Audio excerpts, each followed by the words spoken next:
예, 오늘 저희가 시편 106편으로 제게 이제 또 주어진 오늘 말씀을 함께 여러분과 나누도록 하겠습니다. 오늘 106편과 107편 오늘 이 두 편을 같이 하려고 했는데요. 세상에 이렇게 긴 절을 두 개나 연속으로 주시는 바람에 계속 좀 보고 있었는데요. 일단 저희가 107편부터 5권 시편에 들어가지만 이 106편과 7편이 너무나 사실 비슷한 구조를 가지고 있다는 걸 발견하게 됐습니다. 그리고 6편과 7편은 아주 비슷하지만 또 굉장히 특이한 이야기들을 나름대로 좀 하고 있는 것 같습니다. 6편과 106편과 107편을 이해하는데 나름의 좀 좋은 어떤 힌트 같은 게 있다면 너무나 똑같은 구조를 반복하고 있다는 겁니다. 저는 그림 그리기를 좀 좋아하지 않습니까? 그래서 오늘도 여러분과 함께 106편과 107편을 이해하기 위해서는 요거 하나만 확실히 기억하시면 끝납니다. 그런 단어 하나를 여러분에게 좀 그려드리도록 하겠습니다. 요 단어를 제가 시편을 하면서 몇 번 그린 적이 있는데요. 이렇게 그리는 요 히브리어를요 헤세드라고 있습니다. 헤세드. 헤세드는 유명하죠. 또 이 헤세드를 가지고 여러 말들을 많이 만들어냈습니다. 헤세드는 개역 개정 성경에서 너무나 많은 다양한 말로 번역을 했습니다. 사랑, 자비, 인자, 긍휼, 수많은 단어들로요. 근데 가장 많이 번역된 단어가 뭐냐면 인자라는 단어입니다. 인자. 106편과 오늘 107편을 이해하기 위해서 이 헤세드, 인자를 저희가 반드시 기억해야만 됩니다. 특별히 106편, 인자로 시작해서 인자로 끝납니다. 좀 하나 더 붙이자면 할렐루야로 시작해서 할렐루야로 끝납니다. 흔히 시편이나 구약에서 어떤 이 비슷한 양식을 가지고 있을 때 우리가 표현하는 어떤 나름의 방식이 하나가 있는데요. 그걸 샌드위치 기법이다 이렇게도 좀 이야기를 좀 합니다만 어떤 한 단어 아니면 어떤 문장이 시작을 하는 게 있고요. 어떤 한 단어, 어떤 문장으로 끝나는 게 있다면 이 양쪽 끝이 굉장히 중요하지만 사실 그 안에 있는 내용이 굉장히 중요함을 강조할 때 그런 양식들을 히브리어가 종종 사용을 합니다. 그런데 오늘 1절과 마지막 절에서 인자와 인자가 들어가고 할렐루야와 할렐루야로 끝나는 이 상황을 보자면 아마도 이 사이 안에 있는 이 내용이 굉장히 중요하기 때문에 저희들에게 아마 강조를 하고 있는 것 같습니다. 전체적인 내용을 보자면 이렇습니다. 하나님께서 과거에 행하셨던 많은 일 때문에 우리는 찬양을 할 수밖에 없다. 그런데 그 이유 때문에 우리는 지금 어떤 일이 일어나고 있는지에 상관없이 우리는 찬양할 수밖에 없다. 결국 우리는 찬양할 수밖에 없다. 이 이야기를 이 긴 106편에서 하고 있습니다. 그런데 우리가 왜 무슨 이유로 어떤 근거로 하나님을 찬양할 수 있는가? 그게 바로 헤세드입니다. 만약에 저와 여러분이 찬양할 이유가 있다면 이 헤세드입니다. 적어도 106편에 따르면요. 내가 하나님을 찬양할 이유를 발견하지 못할 것 같다. 요즘 찬양하는 게 내겐 좀 잘 안 나온다. 그러면 요거를 잃어버린 겁니다. 적어도 106편에 의하면. 왜 그러면 이 이야기와 찬양이 중요하게 연결이 될 수밖에 없는지 저희가 한번 보도록 하겠습니다. 일단 106편은요. 저는 아주 좀 세세하게 이야기를 따라서 많이 좀 분류를 했는데요. 첫 번째 부분을요. 1절에서 6절까지로 한번 분류를 해봤습니다. 우리 1절에서 6절을 한번 천천히 한번 읽어보도록 하겠습니다. 시작. 할렐루야 주님께 감사하여라. 그는 선하시며 그 인자하심이 영원하다. 주님의 능력으로 이루신 일을 누가 다 알릴 수 있으며 주님께서 마땅히 받으셔야 할 영광을 누가 다 찬양할 수 있으랴. 공의를 지키는 이들과 언제나 정의를 실천하는 이들은 복이 있다. 주님의 백성에게 은혜를 베푸실 때에 나를 기억하여 주십시오. 그들을 구원하실 때에 나를 기억하여 주십시오. 주님께서 택하신 백성의 번영을 보게 해주시며 주님 나라의 넘치는 기쁨을 함께 누리게 해주시며 주님의 기업을 자랑하게 해주십시오. 우리도 우리 조상처럼 죄를 지었으며 나쁜 길을 걸으며 악행을 저질렀습니다. 아멘. 일단 1절과 2절 이 안에서는요. 하나님을 찬양하라 어떤 이런 명령이 담긴 뉘앙스를 풍기고 있는 것 같습니다. 그런데 여기에서 우리가 2절 말씀을 좀 기억을 하셔야 될게요. 주님의 능력으로 이루신 일들을 누가 다 알릴 수 있고 주님께서 마땅히 받으셔야 할 영광을 누가 다 찬양할 수 있겠는가? 그러니까 어떤 인간의 단어 아니면 표현 무엇을 다 총동원한다 할지라도 하나님께서 행하신 일들을 표현하기에는 너무나 부족하다는 걸 우리는 인정할 수밖에 없을 겁니다. 저는 이 106편 2절을 보면 일단 요한복음이 생각이 납니다. 요한복음은 다른 복음서와는 다르게 예수께서 행하셨던 기적들이 추가가 되어 있는, 그러니까 다른 복음서에는 없는 기적들이 요한복음에만 담겨 있는 게 꽤 많이 있습니다. 그리고 요한복음에서는 표적과 이사라고 하는 이 세메이온이라는 이 그리스어 헬라어가 굉장히 중요한 단어로 또 작용을 합니다. 그러고 나서 마지막에 하는 말이 뭐냐면, 만약에 예수님께서 하셨던 이 모든 일을 다 기록하기에는 이 지면에 있는 어떤 책 종이로도 부족하다는 이야기를 이미 하고 있습니다. 하신 일도 그렇게 다 쓰기도 부족한데 그거를 우리가 표현해낸다? 이건 우리들에게 너무 불가능한 일이죠. 저는 또 이 이야기를 할 때마다 또 빼놓을 수 없는 하나의 또 그 그림이 하나가 있습니다. 여러분, 히브리어에는요 흔히 말하는 부정관사가 없습니다. 그러니까 이런 부정관사가 없고요. 딱 정관사 하나만 있습니다. 정관사 하나를 이렇게 씁니다. 하라고 있습니다. 그리고 이 정관사가 여러 부분에서 사용이 됩니다. 근데 보통은 정관사는 일반 명사에 사용을 합니다. 여러 가지 물건 중에서 어느 하나를 지칭할 때, 그죠? 막 이렇게 여기에 의자가 여러 가지가 있지만 우리 집사님께서 앉으셨던 그 의자, 이러면 저희는 딱 그 의자를 생각해낼 수 있습니다. 그리고 이 정관사를 세상에 하나밖에 존재하지 않는 고유명사에 쓰는 것은 문법상 맞지 않습니다. 세상에는 저가 한 사람만 존재합니다. 제 이름과 똑같은 사람은 많겠지만요. 저는 세상에 혼자밖에 없기 때문에 저를 향하여 그 전원희 이렇게 부를 수 없습니다. 세상에 전 하나니까요. 그런데 히브리어에는요 아주 특이하게 세상에 하나밖에 없는 고유명사에 이 관사가 붙는 형태가 딱 하나 등장을 합니다. 그 형태가 뭐냐면 하나님. 근데 모든 하나님에 다 붙는 건 아니고요. 특별히 하나님에 대한 경험이 있을 때, 어떤 고백을 해야만 될 때 성경에 약 200 몇 개의 구절에서 하나님의 이 관사가 붙습니다. 그러면 히브리어 용법상 이 정관사를 그 하나님 이렇게 번역하지 않고요. 하나님 앞에 어떤 표현을 넣어도 상관이 없지만 최상급으로 부르는 하나님을 표현할 때 이렇게 사용을 합니다. 그럼 그때 이렇게 설명을 합니다. 여러분, 최상급을 하나님을 표현한다면 어떤 단어를 우리가 써야 할까요? 그럼 생각나는 단어가 되게 많이 있습니다. 전능하고 위대하시고 뭐 엄청 많죠. 근데 예전에 제가 이제 어렸을 때 다녔던 우리 교회에서는 우리 장로님, 뭐 안수 집사님 이런 분들이 기도하실 때 저 우주에서부터 이 하나님을 찬양하는 것이 땅까지 내려오는 그 서두가 굉장히 길었습니다. 온 우주 만물을 창조하시고 뭐 저 하늘과 이 땅과 바다에 있는 물고기와, 그러니까 하나님이라는 단어가 나올 때까지 앞에 소론이 굉장히 길었어요. 근데 그것만으로도 이 하나님을 표현하기에는 부족한 겁니다. 인간의 어떤 언어로 하나님을 표현해내기에는 너무너무 부족하죠. 근데 여기에서 이 시인도 똑같이 말하는 겁니다. 하나님이 우리에게 행하신 일들이 굉장히 많은데, 또 하나님 우리에게 주신 은혜가 너무 많은데 그걸 어떻게 우리가 다 표현하고 그걸 사람들에게 알릴 수 있겠는가? 그러니까 어마무시한 그 하나님의 은혜에 대해서 우리가 찬양할 수밖에 없지 않겠는가? 라는 걸 일단 저와 여러분에게 딱 이렇게 같이 명령을 하고 시작을 합니다. 2절까지 말한 다음에요. 그러면서 무슨 이야기를 하고 싶으냐면, 공의를 지키는 이들과 언제나 정의를 실천하는 이들은 복이 있다. 여러분이 공의와 정의에 대해서 또 종종 설명을 드렸던 적이 있습니다. 또 우리 목사님께서도 또 이 설명을 하실 때 이 단어들을 꽤 많이 사용을 했었죠. 이 정의와 공의는 특별히 아모스, 호세아를 비롯한 예언자들이 굉장히 좋아하는 말입니다. 이 단어는요 번역상의 문제일 수도 있겠지만 정의와 공의는요 서로 다른 단어가 있습니다만 혼용해서 또 저희가 이 번역을 하기도 합니다. 자음만 쓰도록 하겠습니다.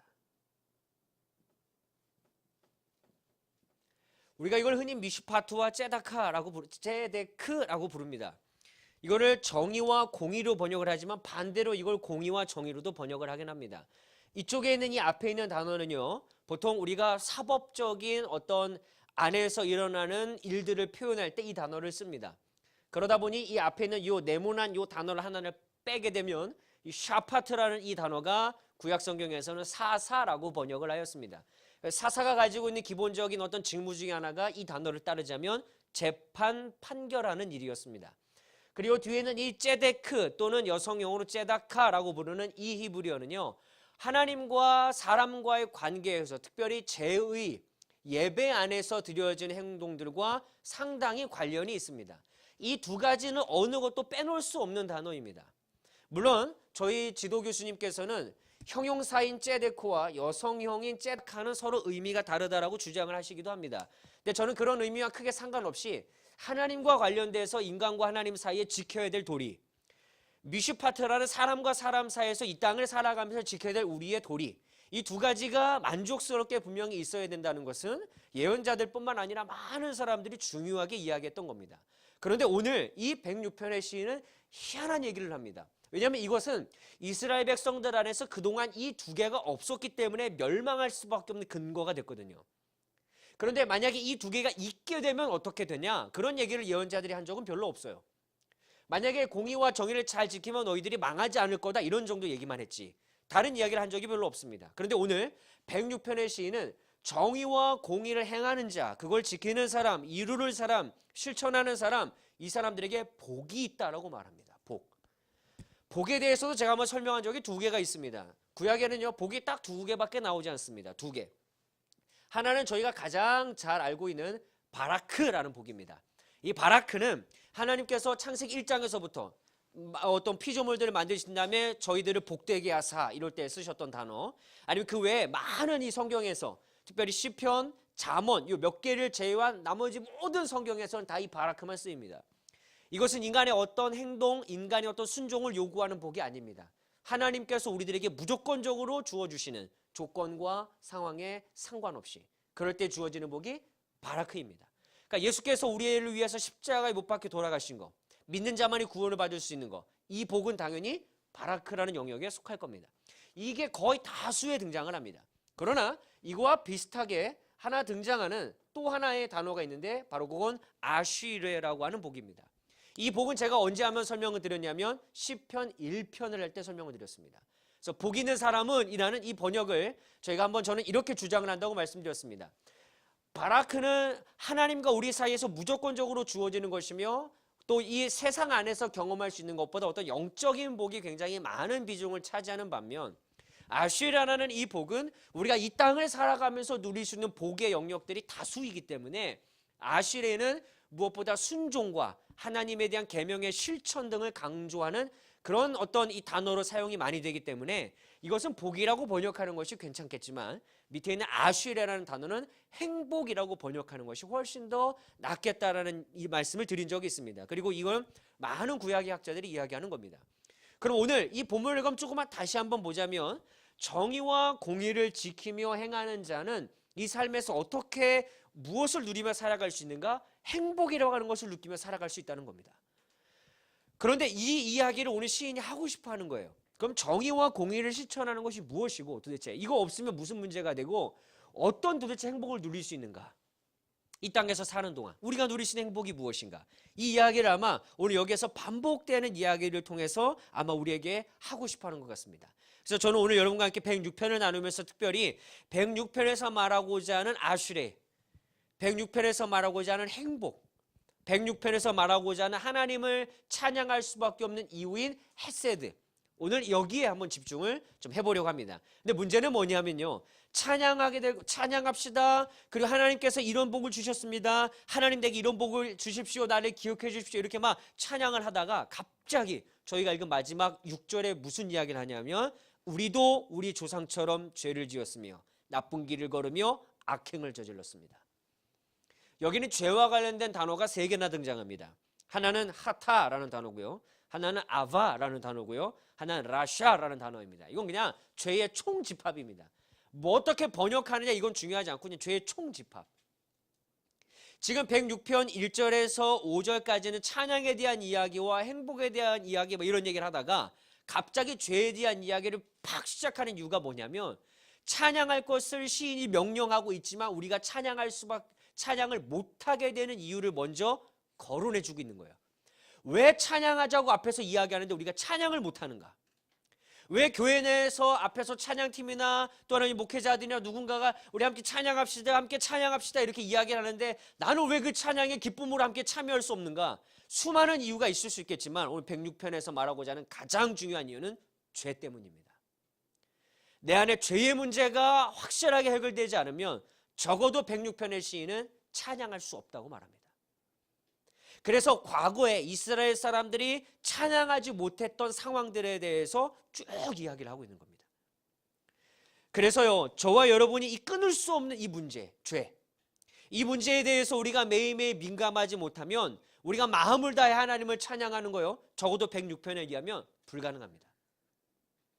내가 죄의 문제에 대해서 민감하고 하나님 앞에 그 십자가 앞에 매일 나가 이 죄의 문제 해결하지 못한다면 하나님께서 아무리 찬양하라고 내게 명령하지만 우리는 그 명령에 순종할 수 있는 힘이 없습니다. 그렇게 결론이라고 볼 수도 있겠지만 이걸 먼저 사람들에게 이야기하고 시작하는 겁니다. 우리도 우리 조상들처럼 죄를 지었기 때문에 찬양을 마땅히 해야 되지만 우리가 현재 찬양할 수 없습니다. 그럼 도대체 어떤 일들이 있었는지 오늘 하나씩 이 이야기들을 이제 살펴보도록 하겠습니다. 7절에서 12절까지 첫 번째 이야기가 등장합니다. 함께 읽어보겠습니다. 7절부터요 12절까지 시작. 우리 조상이 이집트에 있을 때 주님께서 일으키신 기적들을 깨닫지 못하고 주님의 그 많은 사랑을 기억하지도 못한 채로 바다 곧 홍해에서 주님을 거역하였습니다. 그러나 주님께서는 주님의 명성을 위하여 주님의 권능을 알리시려고 그들을 구원해 주셨습니다. 주님께서 홍해를 꾸짖어 바다를 말리시고 그들로 깊은 바다를 광야처럼 지나게 하셨습니다. 미워하는 자들의 손에서 그들을 건져내시고 원수의 손에서 그들을 속량해 주셨습니다. 물이 대적을 덮음으로 그 가운데서 한 사람도 남지 못하였습니다. 그제서야 그들은 주님의 말씀을 믿었고 주님께 찬송을 불렀습니다. 아멘. 여기는 저와 여러분이 너무 잘 알고 있는 홍해 사건에 대한 이야기입니다. 홍해. 근데 홍해에서 기억해야 될 이야기, 저희가 뭐 너무 중요하죠. 홍해에 대한 이야기는 너무 잘 알고 있습니다. 근데 오늘 여기에서 홍해와 관련된 이야기에서 굉장히 중요한 게 뭐냐면요, 오늘 9절의 말씀 보니까 주님께서 홍해를 꾸짖으셨다라고 말합니다. 꾸짖으셨다. 꾸짖으셨다.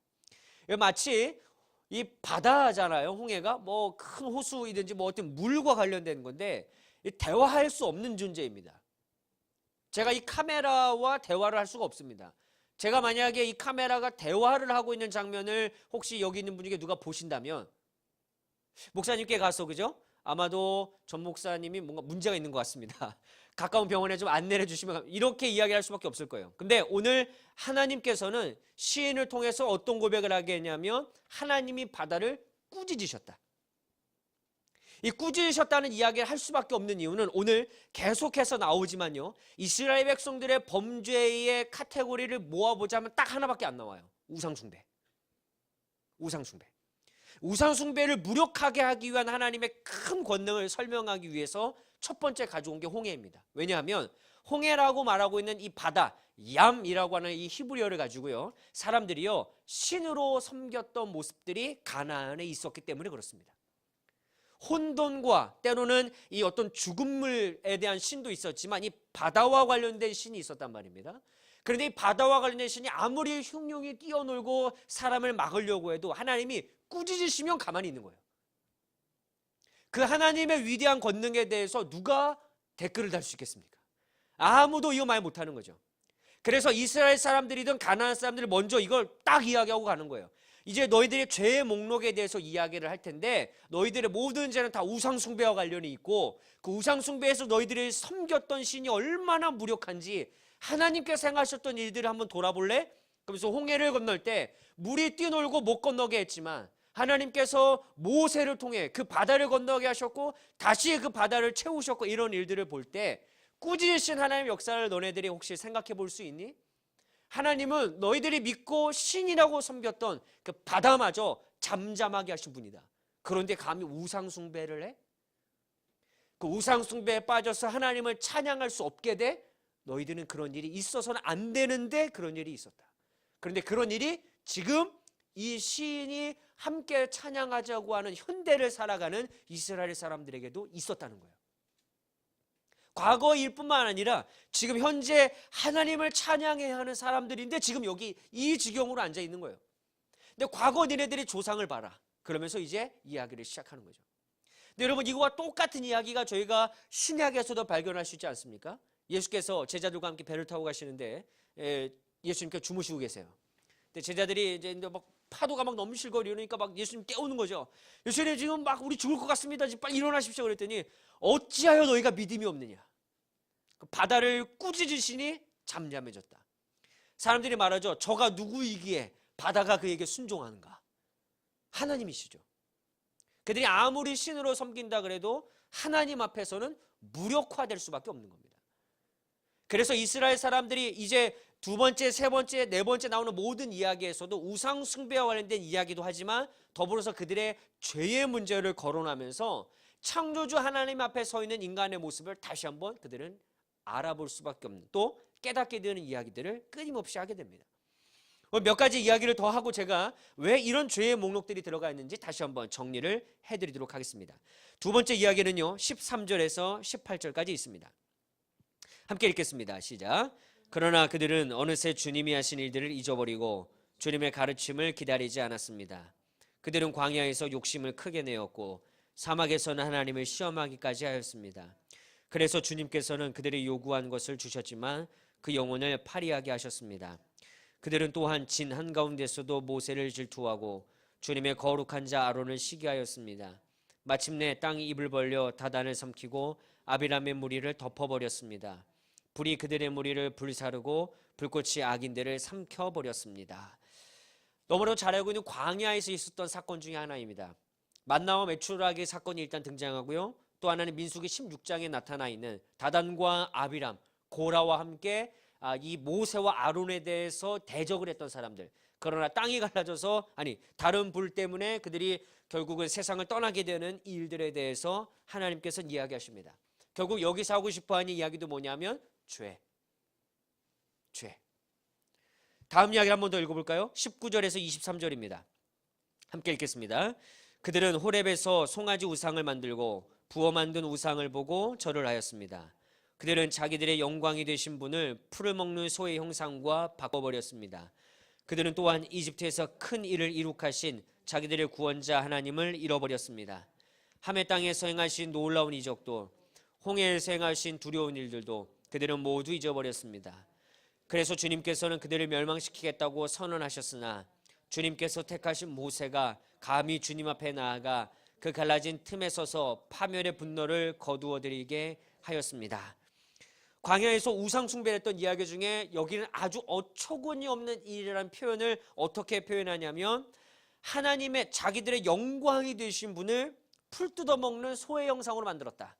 어처구니가 없다, 이런 표현이죠. 이건 왜냐하면 우상을 만들어내서 그걸 다른 신으로 섬긴 게 아니라 송아지를 만들어 놓고 이것이 너희들을 애굽으로부터 불러낸 하나님이다, 이렇게 말을 했기 때문에 아주 더 큰 문제가 됐던 겁니다.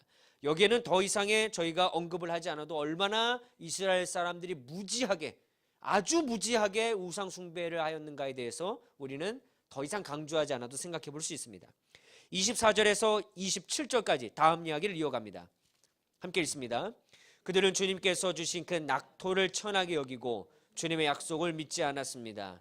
그들은 장막에서 불평만 하면서 주님의 말씀에 순종하지 않았습니다.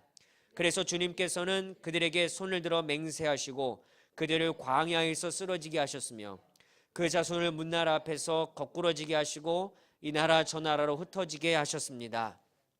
여기서 관련된 이야기 뭐냐, 민수기 13장 14장에 나와 있는 정탐꾼에 관련된 이야기입니다. 12명의 정탐꾼을 보내지만 저와 여러분이 너무 잘 알고 있는 이야기처럼 10명의 사람은 갈 수 없다. 저들은 장성한 사람들이다. 우리가 가서 이 대항할 수 있는 존재들이 아니다라고 말할 때 저희가 너무 잘 알고 있는 유명한 사람, 우리 여호수아와 갈렙. 주님께서 우리에게 이 땅을 주시지 않았습니까? 믿음으로 갈 수 있습니다. 오히려 저들은 우리의 밥입니다. 갈 수 있을 텐데, 이런 이야기를 했다는 이 상황에 대해서 이야기하고 있는 겁니다. 그들의 무엇을 비난하고 있냐면 믿음이 없음에 대해서. 근데 이 믿음이 없음에 대해서 오늘 시편 106편은 죄라고 언급을 하고 있습니다. 여기서 끝나지 않습니다. 28절에서 33절이요. 이어서 또 읽겠습니다.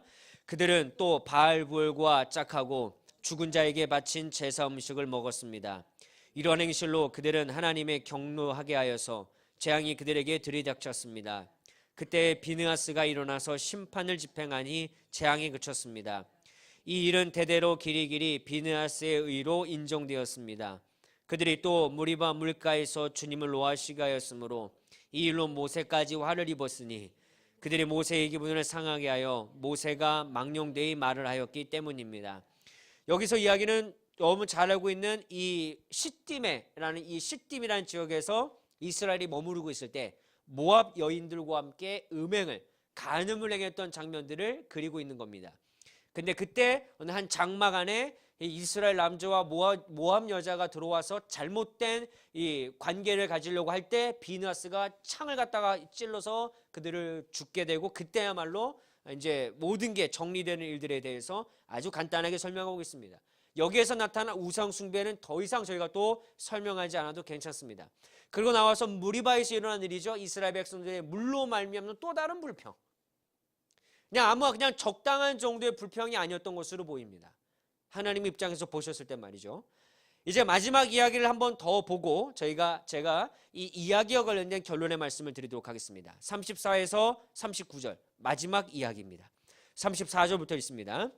그들은 주님께서 그들에게 당부하신 대로 이방 백성을 전멸해야 했는데 오히려 이방 나라와 섞여서 그들의 행위를 배우며 그들의 우상을 섬겼으니 이런 일들이 그들에게 올가미가 되었습니다.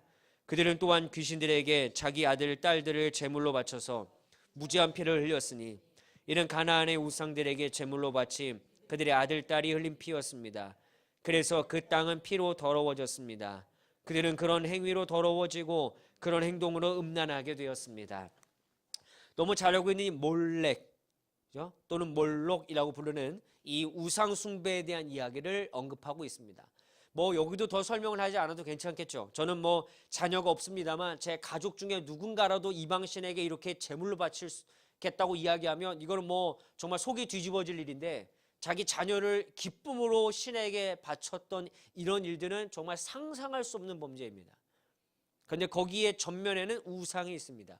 그것도 어떤 우상이냐면 하나님께서 그토록 경고하셨던, 너네 가나안 땅에 들어가게 되면 제발 절대 그들의 문화와 그들의 어떤 삶의 모습을 본받아서는 안 된다. 너네 가면 당연히 그렇게 될 거야.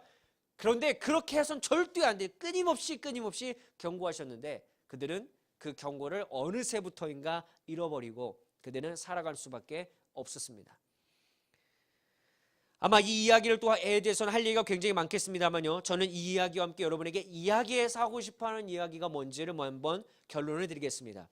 오늘 이야기는 서로 다릅니다만 첫 번째부터 마지막 이야기까지 이야기하고 싶어하는 내용은 하나입니다. 서론에서 말씀드린 것처럼 너희들이 왜 지금 찬양할 수 없는지 아니? 죄가 있기 때문이에요.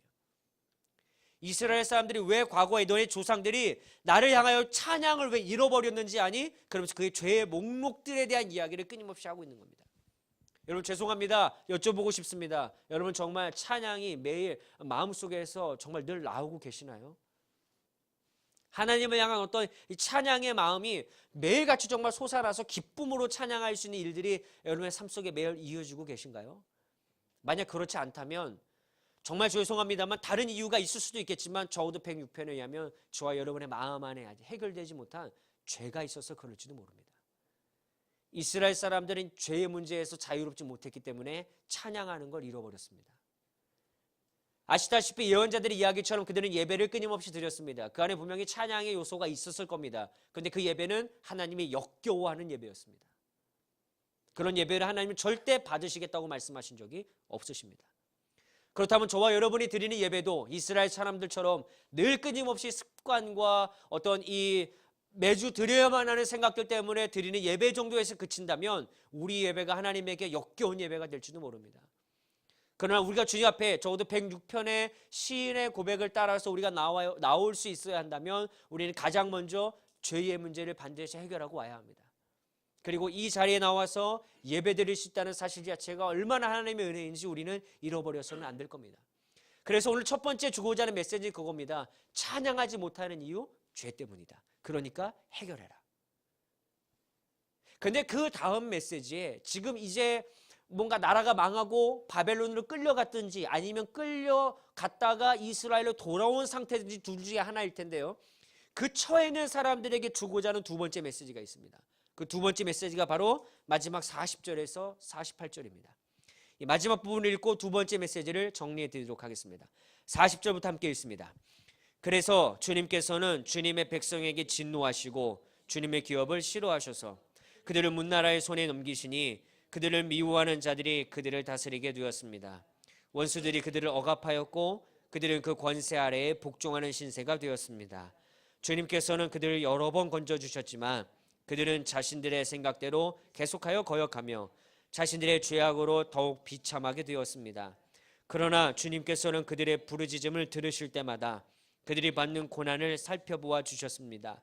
그들을 위하여 그들이 맺으신 그 언약을 기억하셨으며 주님이 그 크신 사랑으로 뜻을 돌이키시어 마침내 주님께서는 그들을 사로잡아간 자들이 그들에게 자비를 베풀도록 하셨습니다. 주 우리 하나님, 우리를 구원하여 주십시오. 여러 나라에 흩어진 우리를 모아 주십시오.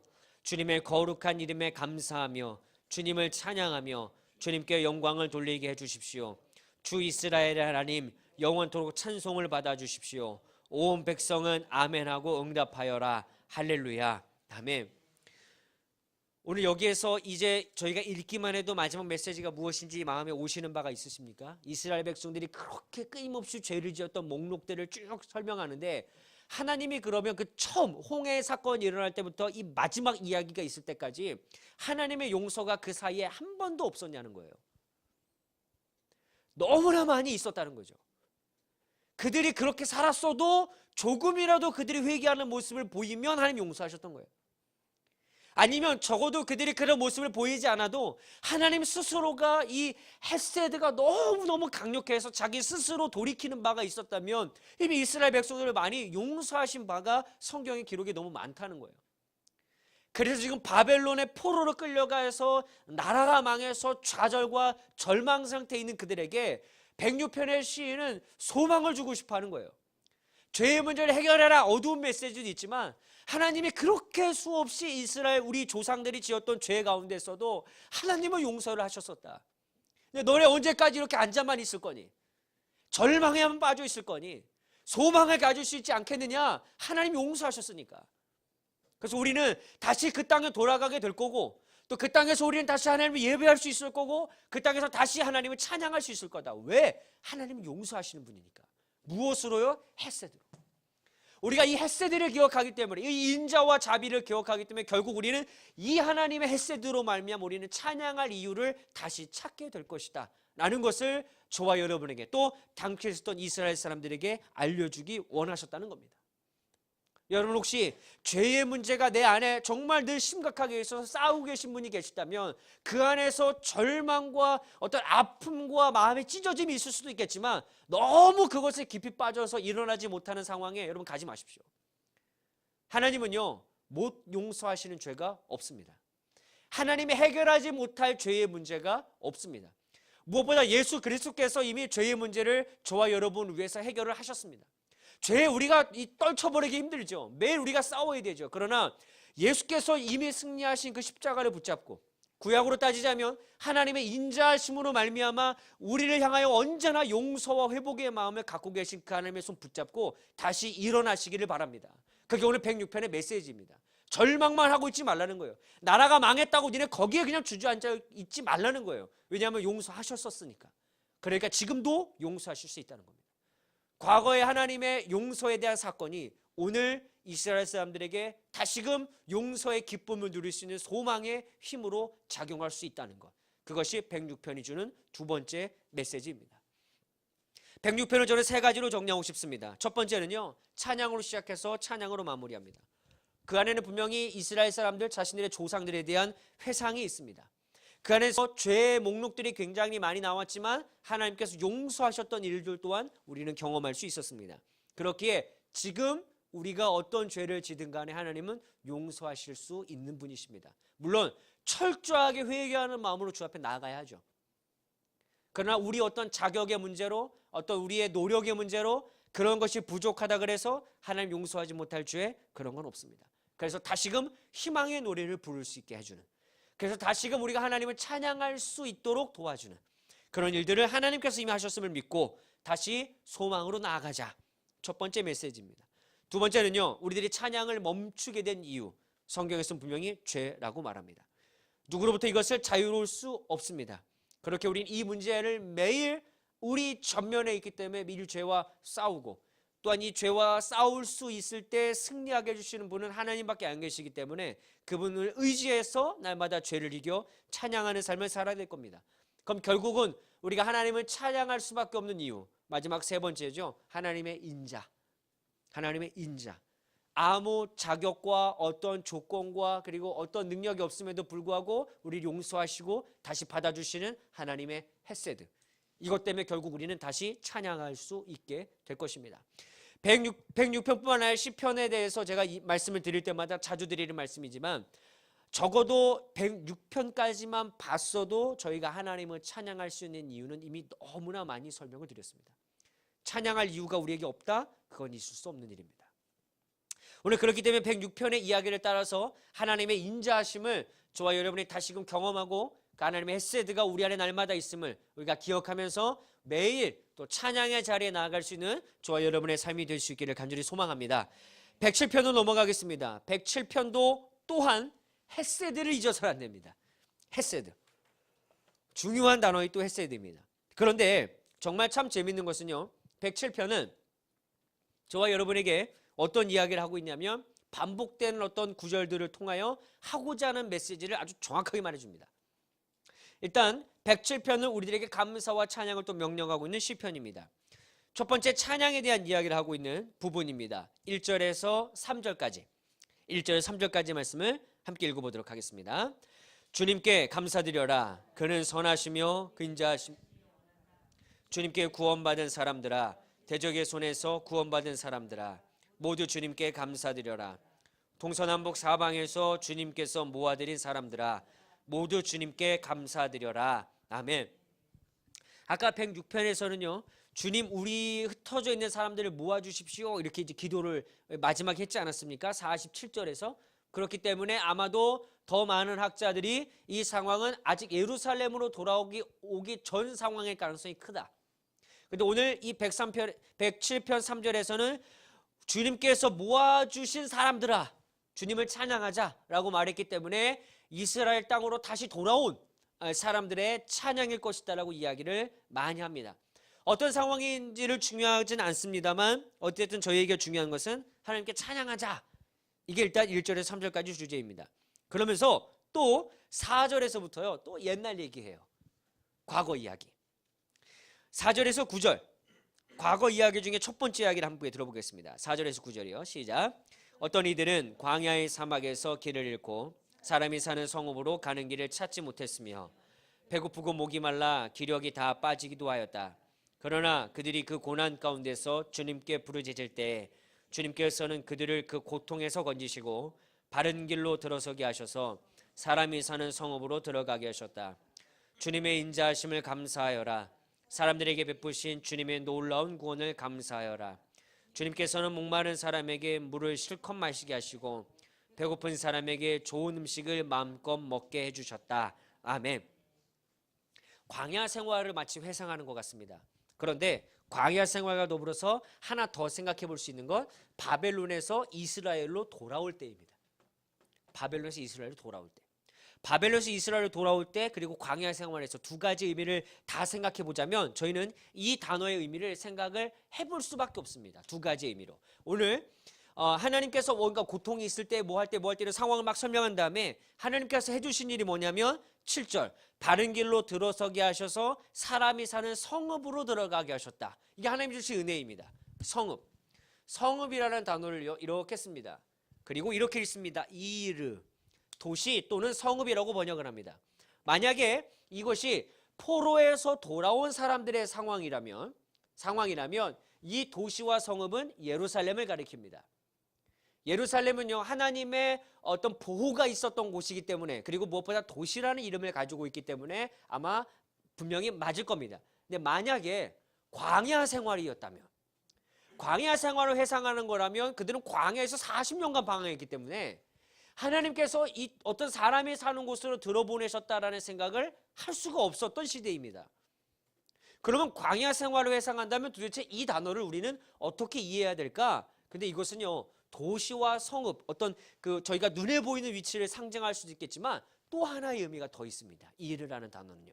무슨 것을 우리가 생각해 볼 수 있냐면 보호를 받을 수 있는 어떤 공간, 폭넓은 의미에서 그것을 이르가 가지고 있는 확장된 의미로 생각해 볼 수 있다는 겁니다.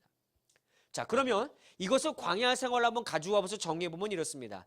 하나님께서 광야에서 우리가 사망을 지나고 어려움이 있고 목이 마르고 배고프고 이랬을 때 하나님께 우리가 막 부르짖었습니다. 그리고 하나님께 도움을 구했습니다. 하나님께서 그 때때마다 응답을 막 주신 적이 있지만 이스라엘 백성들의 평생의 삶에 잊을 수 없는 하나님의 보호, 하나님의 보호에 대한 경험을 그들이 한 게 있습니다. 혹시 여러분 이 단어 들어보셨습니까? 구름기둥과 불기둥. 낮에 그들을 보호하시고 밤에 그들을 보호하셨다. 하나님의 임재의 정확한 상징이자 정말 실제적으로 그들을 보호했던 것. 이스라엘 사람들은 그런 기도를 안 했어도 하나님은 이 보호를 생각할 수 있는 단어를 통해 이미 그들을 보호하고 계셨었습니다. 근데 그들은 그 보호를 잃어버렸기 때문에 분명히 낮에 구름기둥을 보고 밤에 불기둥을 보지만 하나님 배고파요 이러고 있었잖아요. 또 잠 잘 때 불기둥을 보고 낮에 일어나서 구름기둥을 보고 그것을 따라갔음에도 불구하고 하나님 우리 목말라요 라고 외쳤잖아요. 매일매일 보는 것임에도 불구하고 하나님의 보호에 대해서 그들은 잃어버리고 살았던 거예요. 잃어버렸습니다. 매일 봄에도 불구하고. 그런데 그들이 고통 가운데 있을 때 다시 그들이 하나님께 부르짖고 주 앞에 나아가서 하나님의 응답을 경험하고 보니 매일 그들의 삶에 있었던 구름기둥과 불기둥을 그들은 다시 보게 된 거예요. 아, 언제나 하나님이 우리를 보호하고 계셨지. 이건 저와 여러분의 삶에 너무 자주 볼 수 있는 상황 아닙니까? 하나님 왜 내 곁에 안 계신 겁니까? 도대체 내가 이럴 때 뭐 하고 계셨습니까? 라고 매일 오하면 불평하다가 나중에 회개하고 주 앞에 돌아오니 주님이 내 곁을 떠나신 적이 없네. 저 언제나 항상 주님 우리 곁에 계셨죠. 잊고 살았던 거고 안 보였던 겁니다. 오늘 그 삶에 대해서 회상을 해주고 있는 거예요. 한번. 그런데 여기에 중요한 결론이 있습니다. 중요한 결론. 첫 번째 6절입니다. 고난 가운데서 주님께 부르짖었더니 고통 가운데서 건지셨다. 첫 번째 주제고요. 두 번째 8절. 주님의 인자하심을 감사하여라. 사람들에게 베푸신 주님의 놀라운 구원을 감사하여라. 오늘 이 이야기를 자주 발견하게 될 것입니다. 뭐뭐 중에 부르짖었습니다. 그랬더니 하나님께서 구원을 하셨습니다. 이게 첫 번째 등장하고요. 두 번째는요, 그의 인자하심에 대해서 감사하여라 그러면서 쭉 이렇게 이야기가 나옵니다. 이 똑같은 패턴이요, 오늘 107편에서 계속 나옵니다. 그걸 저희가 발견해 볼 겁니다. 두 번째 이야기는요, 10절에서 16절입니다. 요걸 잘 기억하고 한번 읽어보십시오. 제가 드린 이 패턴을요, 10절에서 16절 읽겠습니다. 사람이 어둡고 캄캄한 곳에서 살며 고통과 쇠사슬에 묶인 것은 그들이 하나님의 말씀을 거역하고 가장 높으신 분의 뜻을 저버렸기 때문이다. 그러므로 주님께서는 그들의 마음에 고통을 주셔서 그들을 낮추셨으니 그들이 비틀거려도 돕는 사람이 없었다. 그러나 그들이 고난 가운데서 주님께 부르짖을 때 그들은 그 공경에서 구원해 주셨다. 어둡고 캄캄한 데서 건져주시고 그들을 얽매어 맨 사슬을 끊어주셨다. 주님의 인자하심을 감사하여라. 사람에게 베푸신 주님의 놀라운 구원을 감사하여라. 주님께서 놋대문을 부수시고 쇠빗장을 깨트리셨기 때문이다. 아멘. 이게 좀 딱 이제 읽으시니까 발견하셨습니까? 이 똑같은 패턴이 지금 10절에서 16절에 또 나왔습니다. 근데 여러분 이게요, 이야기마다 계속 나오는데 번역은 그렇습니다. 6절은 고난 가운데서 부르셨고, 그 다음에 13절도 또 고난 가운데서 부르셨고, 19절도 고난 가운데서 이렇게 부르셨다고 말하지만 이 세 번역은 이런 부분에서 참 너무 감사해요. 왜냐하면 이 개역 개정 성경에 있으니 이것을 근심 중에, 고난 중에, 고통 중에, 환난 중에 이렇게 다 다른 말로 번역을 해놨어요. 근데 히브리어로는 다 똑같은 단어예요. 세 번역은 그걸 잘 반영해서 번역해 주었습니다. 고난 중에 있을 때 부르짖었더니 하나님이 구원을 해주셨어요. 그 다음에 바로 나오는 하나님 어떤 일이 행하신 다음에 그의 인자하심에 대해서 감사하여라 이렇게 쭉 나오는 이 패턴. 그렇기 때문에 오늘 10절에서 16절까지 나왔던 것도 마치 갇힌 죄수의 이미지를 그리는 것 같지만 이것은 바벨론 포로에서 잡혀 있었던 상황. 그러나 거기에서부터 해방시켜준 하나님의 은혜를 생각해 보는 겁니다. 자, 첫 번째와 두 번째 큰 의미의 차이가 없습니다. 고난의 상황이 있고요. 고난의 상황에서 사람들은 부르짖었고요. 하나님 거기에 대해서 응답하셨고 그 응답하심은 하나님의 인자로 말미암아 가능했다는 거. 이 패턴이 계속 이어지고 있는 겁니다. 17절에서 22절은요. 아주 저희가 생각해 볼 수 있는 재미있는 단어 하나가 등장합니다. 17절에서 22절 읽고 이어서 설명드리겠습니다. 어리석은 자들은 반역의 길을 걷고 죄악을 저지르다가 고난을 받아 밤낮까지 이뤘으니 이미 죽음의 문턱에까지 이르렀다. 그때 그들이 고난 가운데서 주님께 부르짖으니 주님께서 그들을 공경해서 구원해 주셨다. 단 한마디 말씀으로 그들을 고쳐주셨고 그들을 멸망의 구렁에서 끌어내 주셨다. 주님의 인자하심을 감사하여라. 사람에게 베푸신 주님의 놀라운 구원을 감사하여라. 감사의 제물을 드리고 주님이 이루신 일을 즐거운 노래로 널리 퍼뜨려라. 아멘. 성경에서 재밌는 단어 몇 가지가 있는데 물론 이게 내용상은 재밌는 단어가 아닙니다. 그냥 흥미로운 단어란 말씀이죠. 여기서 어떤 사람을 이야기하냐면 어리석은 사람. 개역개정은 미련한 자 이렇게 표현했습니다. 히브리어로는 에빌 이렇게 부릅니다. 여러분이 생각하는 미련한 사람 그리고 여기서 말하는 어리석은 사람은 어떤 사람일까요? 지혜롭지 못한 사람이다. 미련한 자라 그랬으면 미련 곰탱이 이렇게 생각하면 뭐 이렇게 좀 감각이 없는 사람, 눈치가 없는 사람 뭐라고 생각해야 될까요? 제가 이거 궁금했습니다. 너무 이 미련하고 어리석은 사람이 누군가 찾아봤더니요 잠언의 수십 개의 구절에서 이 사람이 누군지를 소개하더라고요. 자 그래서 여러분 혹시 미련한 자, 이 어리석은 자의 목록에 어머나 하고 내 가슴이 팍 찔리는 생각이 있으시다면 빨리 회개하고 돌아오시면 감사하겠습니다. 저는 짧게 9가지 미련한 자를 소개해 드리겠습니다. 첫 번째는요 오늘 시편 110편에 나와 있는 사람들인데 자신들의 죄의 길에 서 있는 사람이에요. 내가 죄를 짓는 길에 서 있는데 몰라요 죄를 짓는지. 두 번째는요 지혜와 훈계를 멸시하는 사람이 미련한 사람들이에요. 세 번째는요 여기는 번역을 좀 애매하게 했습니다만 직역을 하면 레브가 부족하여 죽는 사람을 말해요.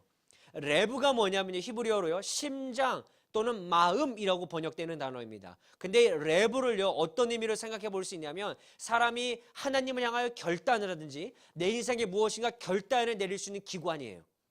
현대일로 말하면 레브는요 뇌와 같은 곳입니다.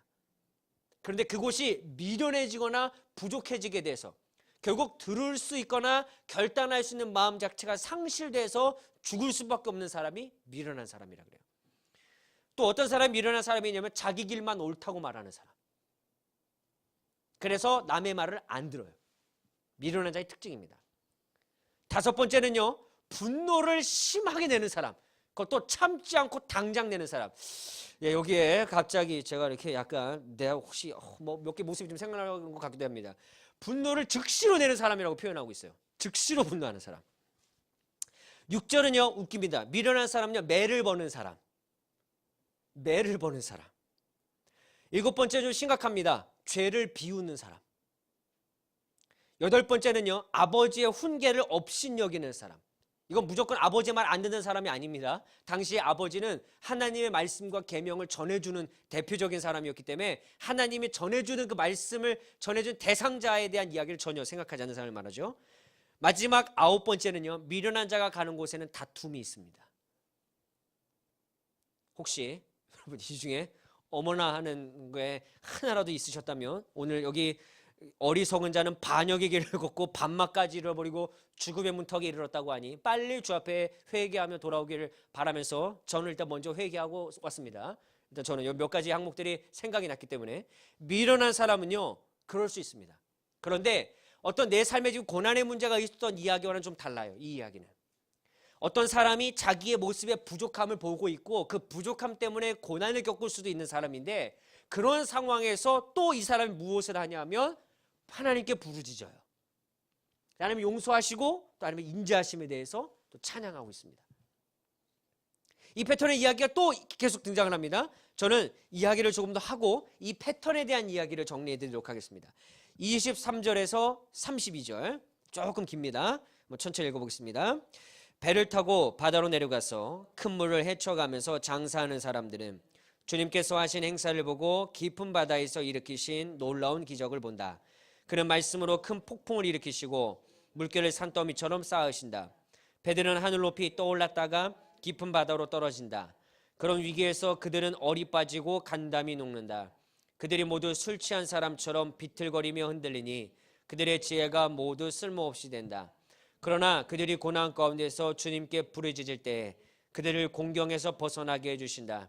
폭풍이 잠잠해지고 물결도 잔잔해진다. 사방이 조용해지니 모두들 기뻐하고 주님은 그들이 바라는 항구로 그들을 인도하여 주신다.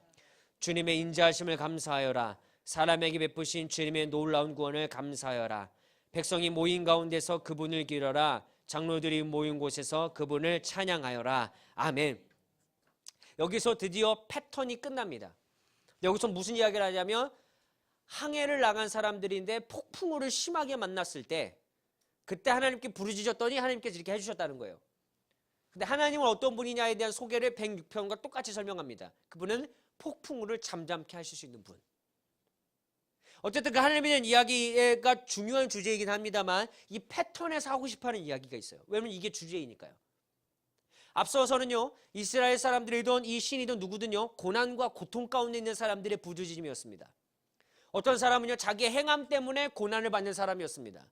또 어떤 사람은 그거와 상관없이 또 당하는 어떤 고난이었습니다. 여러 고난의 갈래들이 있습니다. 저와 여러분이 이 삶에서 경험할 수 있는 고난도 어떤 카테고리에 딱 집어넣을 수 있는 고난이 아닙니다. 내가 죄를 지었나? 아니면 내가 누가 잘못했나? 하나님께 범죄했나? 아니면 내 문제인가? 막 어떤 카테고리 듣든 어려운 이 고난의 이 설명의 문제가 되지 않는 일들이 너무너무 많습니다. 그런데 그 고난의 이유에 대해서 설명하고 싶어 하는 게 시인의 이야기가 아니에요. 우리가 무슨 이야기를 하고 싶어 하면 어떤 고난에 처해 있든 간에 당신들이 할 수 있는 게 있잖아요. 그걸 말하고 싶은 거예요. 아주 명확한 답입니다만 우리는 그게 안 돼요라고 말하지만 그걸 해야만 됩니다라고 말하는 성경의 이야기. 우리가 어떤 종류의 고난을 당하든 우리가 할 수 있는 유일한 거, 기도하라는 거죠. 기도하라고 말하면 내가 기도가 잘 안 되는데요 라는 말을 할 수 있는 분들을 위해서 저는 이 부르짖음에 대해서 설명을 드리도록 하겠습니다. 여기서 부르짖음은요, 기도가 아닙니다. 성경에서 기도하다는 단어는요, 히브리어로 11개가 있습니다. 굉장히 많습니다. 특별히 이 부르짖음이라는 이 말은요, 저희가 크라고 보통 부르는 단어입니다. 이렇게도 쓰기도 합니다. 이 부르짖음은 어떤 부르짖음이냐면요, 하나님 나 힘듭니다 라는 부르짖음 여기에 속합니다만, 우와 나 너무 힘들어 죽겠네, 한탄하는 부르짖음이 바로 이거예요. 내가 그냥 힘들다고 외치는 그냥 그 부르짖음. 우리가 흔히 생각하는 그런 기도의 모습을 갖춘 게 짜크가 아닙니다. 이 짜크가 기본적으로 아주 중요하게 등장하는 성경은 어디냐면 출애굽기입니다. 출애굽기 이스라엘 백성들이 고된 노동으로 말미암아 하나님께 부르짖었다 이렇게 설명하잖아요. 그 부르짖었다가 기도하다라는 단어가 아닙니다. 그냥 힘들다라고 한탄한 거예요. 저와 여러분이 할 수 있는 게 있습니다. 가능한 한 주 앞에 나와서 우리의 마음을 쏟아내면 더 좋겠지만, 내가 고난을 당하고 있는 그 삶의 자리에서 너무 힘들다 라고 우리는 말할 수 있다는 거예요. 우리의 솔직한 감정의 표현을 하나님께서 어떻게 하신다는 겁니까? 오늘 적어도 107편에 의하면 그거 들으신다는 거예요. 그래서 우리가 부르는 찬양이 이게 말이 될 수밖에 없는 거예요. 우리의 작은 신음에도 응답하신다. 그게 신음인데, 그냥 신음인데 하나님 그거 듣고 계신다는 거예요. 기도가 형식이 중요합니까? 시간이 중요합니까? 아니면 어떤 우리의 모습이 중요합니까? 아니면 장소가 중요합니까? 하나님의 기도에 그런 걸 가르쳐 주신 적이 없어요. 우리의 부르짖음이요, 짜크요, 이 사람들이 나왔던 이 패턴에 나와 있는 부르짖음이요, 다 이 단어만 썼습니다. 흔히 알고 있는 기도의 모습을 히브리어로 쓰지 않았어요. 그렇다고 한다면 더 분명히 우리가 기도의 모습을 가지고 나아가면 좋겠지만, 저와 여러분이 하나님 앞에 내 삶이 힘들 때 그걸 꾹 참고 이겨나가는 것도 참 성숙한 자의 모습일 수 있겠지만, 적어도 주 앞에서만큼은 우리 힘들다고 말하자는 거예요. 107편은요. 그냥 어렵다라고 주 앞에 그냥 얘기하자는 거예요. 하나님 나 너무 힘듭니다 지금 상황이. 그게 신음이어도 괜찮고 목소리를 이렇게 울부짖는 어떤 울부짖음이어도 괜찮다는 거예요. 근데 바로 이어서 무슨 패턴이 나면 하나님이 구원하신다는 거예요. 근데 이런 부르짖음에도 왜 하나님이 구원하시는가? 이건 기도의 모습도 아니잖아요. 어떤 회개의 모습도 없잖아요. 근데 뭐 돌이키는 것 같지도 않잖아요. 뭐 금식도 안 하잖아요. 어떤 모습이 없는데 왜 하나님이 구원하십니까? 그게 바로 하나님의 인자라는 거예요. 내가 무엇을 했기 때문에 하나님이 구원을 하신 게 아니라 그분의 인자라는 근거 때문에 우리를 구원하신 겁니다. 그렇게 하나님 앞에 우리가 감사할 수 있는 이 제목이 나올 수밖에 없지 않겠습니까? 내가 조금이라도 뭘 했다면 내가 이 정도 했으니까 하나님 응답하신 거겠지 라고 생각할지 모르겠지만, 하나님의 인자는 그거와 너무 먼 이야기예요. 여기에는 그런 모습이 전혀 등장하지 않습니다. 107편은 그런 이야기를 하고 싶어 하는 거예요. 그런데 우리에게 인자를 베푸신 하나님, 우리들에게 이 구원을 주신 하나님, 작은 신임에 응답하시는 그 하나님이 어떤 분이신지에 대해서 명확하게 설명을 해야 이 사람들이 마음에 확 올 것 같아서 그 하나님에 대한 소개가 33절부터 43절이에요. 그 소개를 제가 간단하게 소개해드리겠습니다. 저희가 오늘 부른 찬양과 관련이 있어요. 하나님은요, 강이 변하여 광야가 되게 하시는 분이에요. 샘이 변하여 마른 땅이 될 수 있게 하는 분이에요. 또 옥토가요, 또 염전이 될 수 있도록 반대로도 바꿀 수 있는 분이에요. 이 말은 무슨 말입니까? 하나님께 불가능한 일은 없어요. 하나님 못하신 일은 없어요. 인간이 상상하고 생각할 수 있는 그 모든 일을 다 뒤집을 수 있는 분이 하나님이에요.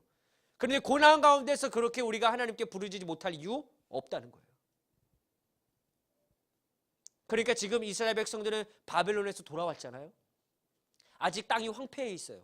성전이 완공되지 못했습니다. 그들의 땅은 척박합니다. 아직도 고난이 있는 것 같아요. 힘든 게 있는 것 같습니다. 왔더니요, 여전히 죄를 짓고 있는 사람들이 있어요. 정말 하나님 회복하셨나 아직 잘 모르겠어요. 수많은 궁금증을 갖고 있는 사람들이 있었을 겁니다. 그들의 삶에 어려움을 갖고 있는 사람도 분명히 있었을 거예요. 이 많이 모였던 사람들, 우리가 하나님을 찬양할 수밖에 없어. 왠지 아니? 하나님께서 우리의 삶에서 어떻게 이 부르짖음을 통해서 응답하신지 생각해봐. 그리고 그 하나님이 지금도 우리의 상황에서 역사할 수 있어요. 그러니까 우리 하나님 앞에 솔직해지자. 시인은 말하는 거죠. 아마도 이 시인은 제사장이었을 거라고 많은 사람들이 생각합니다. 여러분, 힘든 힘이 있습니까? 어떤 것으로 표현할 수 없는 고난이 있습니까? 아픔이 있습니까? 여러분, 쫙 하십시오. 부르짖으십시오. 아니면 그냥 신음이라도 내십시오. 하나님 앞에 여러분의 감정을 표현하십시오. 하나님 그거 들으십니다. 그분을 구원하십니다. 근데 그게 여러분의 능력 때문입니까? 여러분의 조건 때문입니까? 여러분의 어떤 무엇인가 행했던 여러분의 행함 때문입니까? 아니요. 그분의 인자하심을 찬양하여라. 그분이 사람에게 베푸셨던, 그렇게 해서 우리는 하나님을 찬양할 수밖에 없는 이유가 우리에게 분명히 또 생겨날 수밖에 없을 겁니다. 그렇게 우리는 주님께 감사드립시다. 왜냐하면 그분의 선하시며 그 인자하심이 영원하기 때문입니다. 그 영원하신 하나님의 선하심과 인자하심이 우리를 다시 살게 할 겁니다. 결국 이 이야기를 오늘 107편의 시인은 끊임없이 이야기하고 싶어하는 겁니다. 저는 107편을 이렇게 정리하고 싶습니다. 이 똑같은 패턴을 계속 반복하면서 한 번 이야기해도 될 이야기인데 왜 끊임없이 반복하여 여러분과 저에게 이야기하고 있는가? 고난이 있고 부르짖음이 있고 하나님이 구원하신다. 바로 이것이 시인이 말하고 싶어하는 정확한 주제입니다. 근심이 있든 환난이 있든 고통이 있든 고난이 있든 우리는요, 기도할 수 있습니다. 적어도요, 부르짖을 수 있습니다. 아니요, 적어도 신음소리는 낼 수 있습니다. 여러분, 그럴 때 하나님, 내 기도, 내가 교회 가지 않았는데, 내 지금 상황이 안 좋은데, 나 아직도 죄 가운데 있는 것 같은데, 내 모습 부족한데, 여러분, 그거 문제되지 않는다는 거예요. 하나님 그거 들으신다는 겁니다. 그리고 그 하나님의 구원은 하나님의 인자하심에 근거하여 하나님을 찬양할 수밖에 없는 일들로 우리에게 나타나실 겁니다. 106편과 107편에서는 끊임없이 하나님이 어떤 이미지를 그려내고 있냐면 창조주로서의 이미지입니다. 창조주로서의 이미지. 창조주로서의 이미지를 그리는 이유는 당연합니다. 이스라엘 사람들이 죄에 빠졌을 때 그들이 잃어버렸던 것이 무엇인가? 그것을 이스라엘 사람들은 깨달았기 때문에 포로로 갔다가 다시 돌아온 이들에게 창조주를 강조할 수밖에 없었던 겁니다. 어떤 상황에서 우리가 죄를 지을 수 있냐면 창조주를 잃어버렸을 때입니다. 창조주를 잃어버렸을 때. 창조주를 기억한다는 건 시편을 제가 처음 설명할 때 말씀드린 것처럼 하나님을 창조주를 기억한다는 건 우리의 자신을 피조물로 기억한다는 겁니다. 창조주를 잃어버린다는 건 피조물로서의 내 존재를 잃어버린다는 겁니다. 피조물로서 우리는 어떤 존재입니까? 한계가 있는 존재입니다. 창조주 없이는 안 됩니다. 우리는 지극히 부족합니다. 그래서 우리는 하나님을 의지해야만 됩니다. 그런데 그걸 잃어버리면 내가 무엇인가 할 수 있다. 하나님 안 찾아도 괜찮다. 이 정도면 내가 무엇인가 해낼 수 있다. 내가 지금 하나님을 좀 떠나 있는데 고난이 내게 없다. 수많은 합리화를 삶아가면서 우리는 창조주를 잃어버리게 됩니다. 결국 이스라엘 백성들은 그걸 잃어버린 시간들이 길어졌더니 우상을 사랑하게 되고 하나님을 떠나게 되고 결국 그들은 망할 수밖에 없게 되었습니다.